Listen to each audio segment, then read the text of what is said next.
अस्सलामुअलैकुम। सर्दी ਦਾ ਮੌਸਮ ਆ ਤੇ ਸੋਸ਼ਲ ਮੀਡੀਆ ਤੇ ਚੱਲਦੀਆਂ ਬਹਿਸਾਂ ਦੇ ਵਿੱਚੋਂ ਸਾਗ ਦੇ ਹਵਾਲੇ ਨਾਲ ਅਕਸਰ ਪੋਸਟਾਂ ਦੇਖੀਆਂ ਜਿਹਦੇ ਵਿੱਚ ਲੋਕ ਕਹਿੰਦੇ ਆ ਕਿ ਸਾਗ ਨੂੰ ਅੰਗਰੇਜ਼ੀ 'ਚ ਕੀ ਕਹਿੰਦੇ ਆ। ਜਿਹਨਾਂ ਲੋਕਾਂ ਨੇ ਥੋੜ੍ਹਾ ਬਹੁਤ ਗ੍ਰਾਮਰ ਪੜ੍ਹਿਆ ਹੋਇਆ ਉਹ ਤੇ ਜਾਣਦੇ ਆ ਕਿ ਜਿਹੜੇ ਨਾਮ ਹੁੰਦੇ ਨਾ, ਨਾਮ ਕਿਸੇ ਚੀਜ਼ ਦੇ, ਜਗ੍ਹਾ ਦੇ, ਬੰਦਿਆਂ ਦੇ, ਉਹ ਨਾਮ ਕਦੀ ਟਰਾਂਸਲੇਟ ਨਹੀਂ ਹੁੰਦੇ। ਨਾਮ ਆ ਇਹ ਸਾਗ ਲਫ਼ਜ਼ ਜਿਹੜਾ ਹੈਗਾ ਇੱਕ ਡਿਸ਼ ਦਾ ਨਾਮ ਆ, ਇੱਕ ਸਾਲਣ ਦਾ ਨਾਮ ਆ, ਲਿਹਾਜ਼ਾ ਇਹਨੂੰ ਕਿਸੇ ਵੀ ਜ਼ੁਬਾਨ ਦੇ ਅੰਦਰ ਸਾਗ ਹੀ ਕਿਹਾ ਜਾਊਗਾ।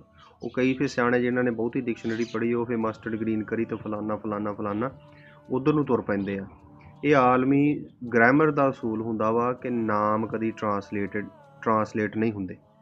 ਨਾਮ ਨਾਮ ਹੀ ਪੁਕਾਰੇ ਜਾਂਦੇ ਉਹ ਚਾਹੇ ਜਿੱਦਾਂ ਦੇ ਵੀ ਹੋਣ। ਲਿਹਾਜ਼ਾ ਜਿੱਥੇ ਵੀ ਤੁਹਾਨੂੰ ਕਿਤੇ ਪੋਸਟ ਦਿਖੇ ਤੇ ਪੂਰੇ ਬਾਵਸੂਕ ਤਰੀਕੇ ਨਾਲ, ਪੂਰੇ ਤਮਾਦ ਤਰੀਕੇ ਨਾਲ ਤੁਸੀਂ ਲਿਖ ਸਕਦੇ ਹੋ ਜਾਂ ਕਹਿ ਸਕਦੇ ਹੋ ਜਾਂ ਇਹ ਜਾਣ ਲਓ ਕਿ ਸਾਗ ਨੂੰ ਅੰਗਰੇਜ਼ੀ 'ਚ ਵੀ ਸਾਗ ਹੀ ਕਿਹਾ ਜਾਊਗਾ, ਸਾਗ ਨੂੰ ਕੁਛ ਹੋਰ ਨਹੀਂ ਕਿਹਾ ਜਾਣਾ।